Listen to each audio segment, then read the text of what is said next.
00.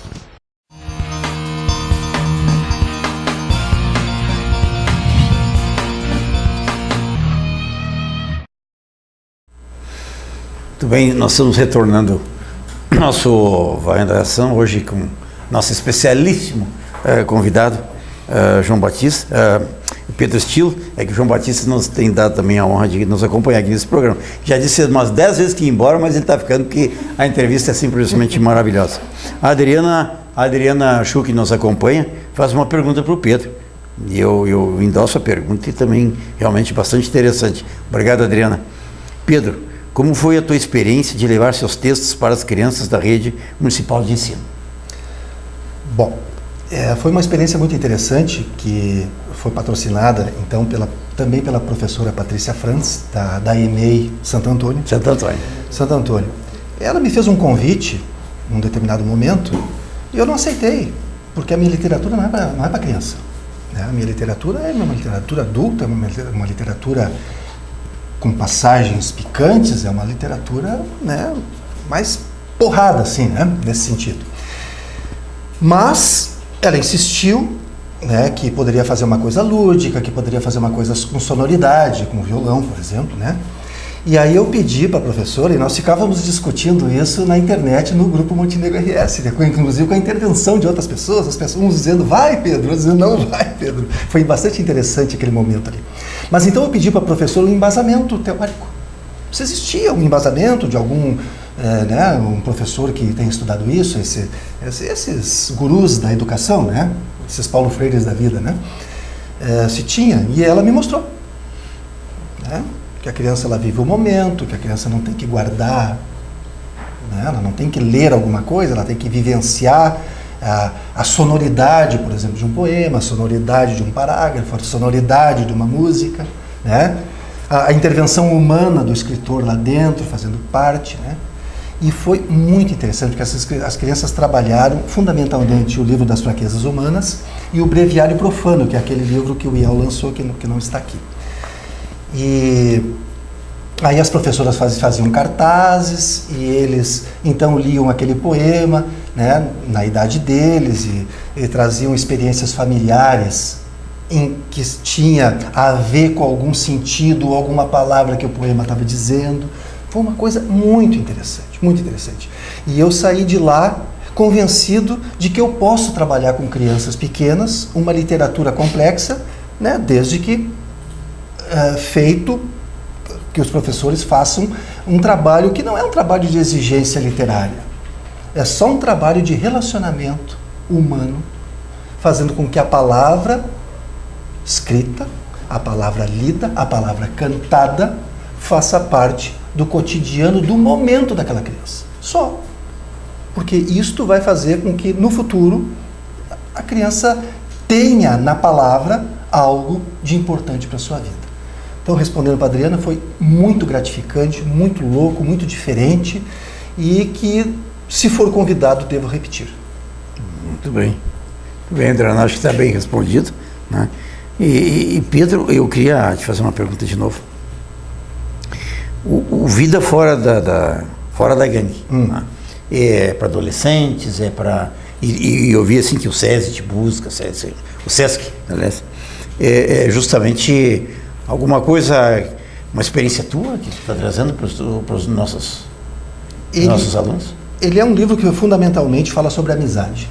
São 4 amigos. A minha experiência como professor, Marcos, sim, como professor, no São João Batista, nos anos de 79 a 89, perfeito, me deu um cabedal de experiências, de vivências, de coisas que eu vi, coisas que eu ouvi, né? Que é o alimento do escritor, né? O Máximo Gorki dizia, primeiro viver, depois escrever.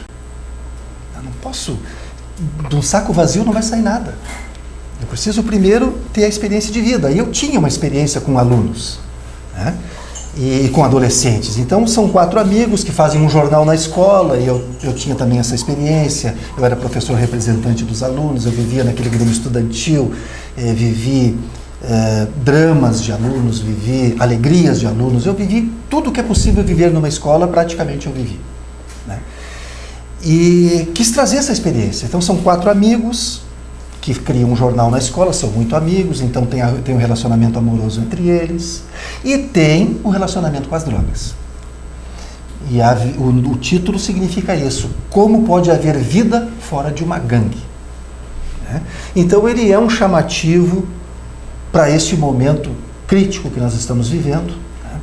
E que os professores, então, quando leem, veem uma oportunidade de um debate, tanto das relações boas que existem numa escola, quanto as relações ruins, que estão todas, ou estão várias, colocadas nesse livro, e que, para minha alegria, apesar de já ter sido escrito no ano 2000, já estamos no ano de 2014, é atual, e pelo menos 1 ou 2 escolas por ano compram o livro, né? Os alunos leem o livro, e eu vou fazer palestra, e eu vou fazer sessão de autógrafos, e eu vou responder perguntas, e são manhãs ou tardes riquíssimas de relacionamento entre um escritor e seus leitores. Muito bem, muito bem. O Pedro, ele é um livro atual porque o que a gente tem visto é um verdadeiro horror, na questão das drogas. Não tem mais limite, embora o esforço das forças policiais e, enfim, dos governos, tudo, parece uma coisa invencível. Cai um bandido tal, mas aí daqui a pouco é outro bandido tal que toma conta, e essa gurizada é a presa fácil disto. Isso, a criança é o consumidor menos crítico que existe, né? Mas, Marcos, nós falávamos antes, no intervalo, sobre a internet, e nós falávamos que nós vivemos um período de transição, porque nós somos de uma geração em que não existia toda essa velocidade, né? Pegamos resquícios dos anos 30, dos anos 40, dos anos 50, na nossa infância, na nossa adolescência, e vivemos essa fase de transição para esta velocidade incrível da informação, né? A velocidade dos relacionamentos, como eles começam e acabam em 30 segundos. Mas, nós falávamos, né, no intervalo, de como isto é interessante para nós, estarmos vivendo essa fase da humanidade, uma fase de transição tão profunda. E este aspecto das drogas também é uma fase de transição. A sociedade está vivendo uma fase de transição entre os limites da liberdade.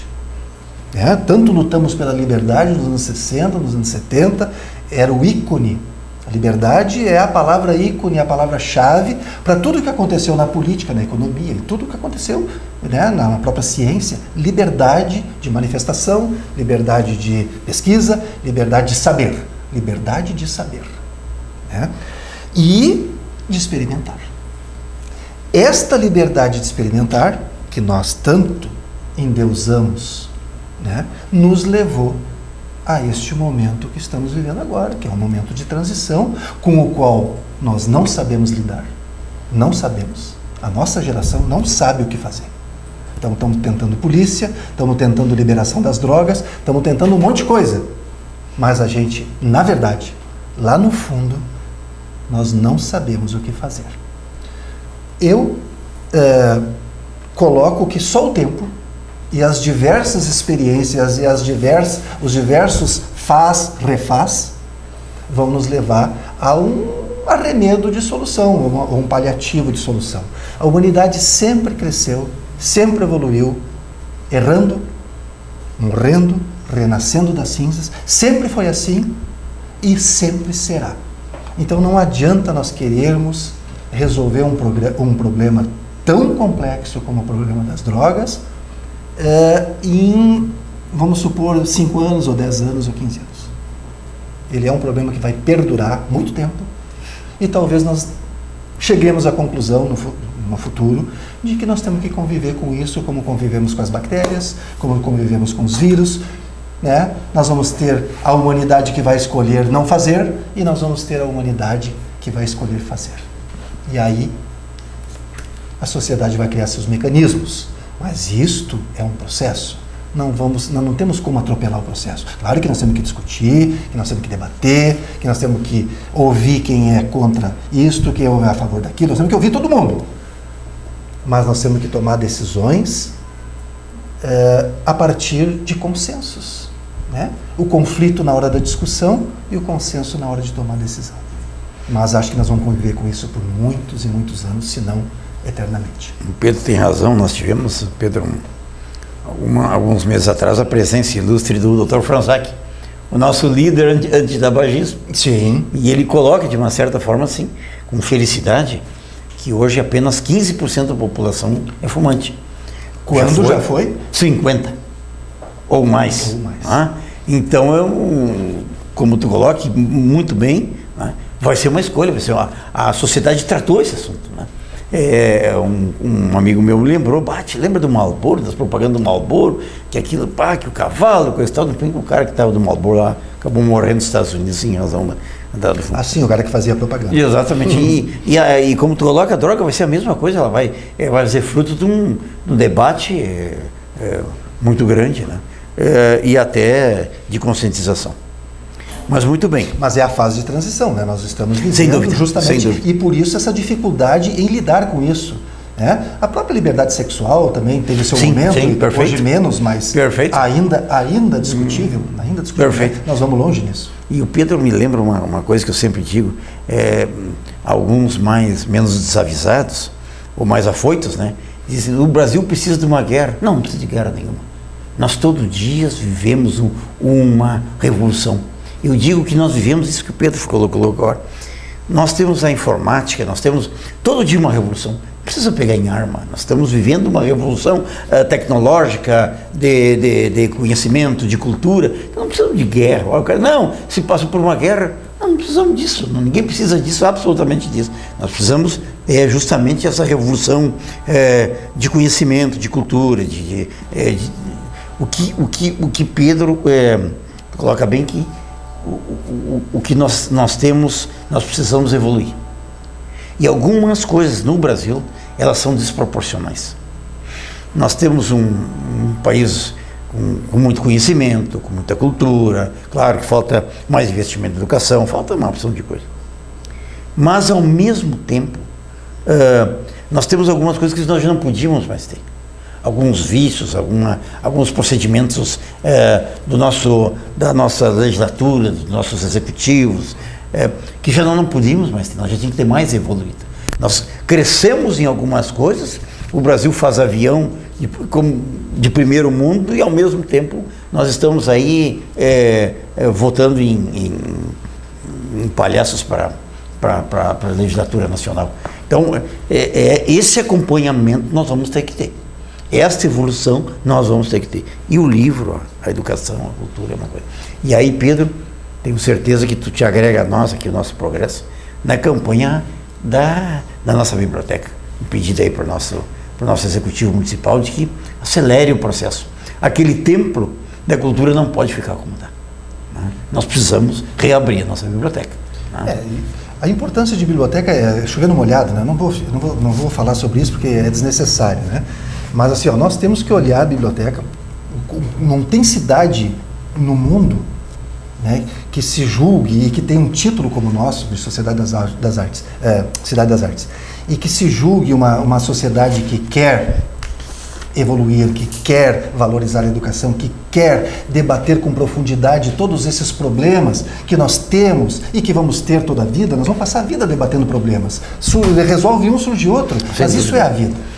Então não vamos negar a nossa necessidade de debate. Nós temos que ter necessidade de debate. Mas para isso nós temos que ter mentes qualificadas para isso. Nós temos que ter gente qualificada. Né? E uma biblioteca, mesmo com pouca utilização, ela é símbolo. Fernando Pessoa dizia, tudo é símbolo. Se tu tem uma sociedade que não valoriza uma biblioteca, essa sociedade, isso simboliza algo. O que simboliza isso? Simboliza que o teu poder público e que a tua própria população não está preocupada com aquilo. E se ela não está preocupada com aquilo, ela também não está preocupada com o que aquilo representa. Com aquele símbolo que representa uma biblioteca, que é saber. Né? Me aprofundar, se eu não sei, se eu estou errado na minha argumentação, eu vou procurar, né, evoluir na minha argumentação. Para isso, biblioteca. Né? Mesmo que diga, não, mas está tudo no Google. Não, tudo bem, está tudo no Google. Mas o símbolo o símbolo de uma sociedade que quer evoluir, o símbolo de uma sociedade que quer fazer o debate franco, profundo, profícuo. O símbolo disso é uma biblioteca. Por isso, nós temos que apelar realmente para o nosso prefeito, Paulo Azeredo, para que resolva essa situação. Para que tocar isso para frente, para o final do governo ou para o próximo mandato? Para quê? Nós precisamos do símbolo, da alegria de ir lá fazer uma pesquisa como eu fiz. As minhas férias, 3 férias da minha vida, eu passei dentro daquela biblioteca pesquisando Bárbaros no Paraíso. Não viajei, não saí, sacrifiquei minha família, mas lá tinha o que eu queria. Muito bem. Muito bem. O tempo passou muito rápido, porque a entrevista, o Pedro traduz e produz e responde muito mais do que a gente imagina, muito mais do que a gente esperava. Pedro, te agradeço a tua participação, agradeço a participação dos internautas, o apoio do Anderson, do Henrique, do João Batista, mas especialmente a ti, pela tua bela obra, pelo que tu é, pelo que representa na comunidade, E com certeza o João agora vai te pressionar, vai te trazer para trabalhar nesse aspecto que é muito importante. É um trabalho de formiguinha que dá resultado. E com certeza nós vamos te convidar para outros programas, outros debates. Espero que tu continue nessa tua missão importante, de traduzir em livros o pensamento, cultura, história, isso aqui. O Bárbaros é história. Com certeza, e o Progresso fez uma pequena parte dessa grande obra. Muito obrigado, Pedro, e as tuas manifestações finais. Agradeço muito. Pretendo, Marcos e espectadores, esse ano lançar um livro novo, uma novela sobre a vinda do Médici a Montenegro em 73. Também pesquisei, não foi uma pesquisa tão difícil e nem tão volumosa como do Bárbaros, mas quero trazer um pouco daquele período, daquela vez em que nós fomos no centenário abanar a bandeirinha do Brasil para a chegada do ditador. Então eu vou, claro, a história sempre como pano de fundo, mas quero contar um pouco de como é que era a nossa vida escolar na época, como é que era a nossa relação com o Rio Caí, sempre uma relação, os jovens, os adolescentes, os meninos da época sempre muito apaixonados pelo rio, como eu era e sou. Não tenho mais uma relação com o rio como eu tinha, mas sempre gostei muito, aprendi a nadar no Rio Caí, aprendi a pescar no Rio Caí e quero contar essa história. E pretendo este ano, não sei se ainda no primeiro semestre, talvez não, mas para o segundo, contar estas histórias daqueles guris que viviam ali na Praça do Triângulo da Ernesto Zittloff com a Ramiro Barcelos. Sem dúvida. Muito obrigado, Pedro. Obrigado, Anderson. Obrigado a todos vocês. Convido para que na próxima semana vocês nos acompanhem, enfim, trazendo sempre um convidado especial, temas diversos. E também renovo aqui o convite para que todos façam contato aqui com a redação para que possam receber de forma eletrônica e gratuita o nosso Progresso. E quem quiser pode visitar já as obras aqui do Progresso, está crescendo bastante. Depois vai ter um memorial aqui do Progresso, aquela máquina de linotipo e tal. Enfim, uma abençoada semana para vocês, um excelente carnaval todos. Quem vai descansar, quem vai para o carnaval, que faça bastante folia, quem vai viajar com muito cuidado, e que nós possamos, todos nós, nos encontrar na próxima semana. Muito obrigado e até a próxima semana.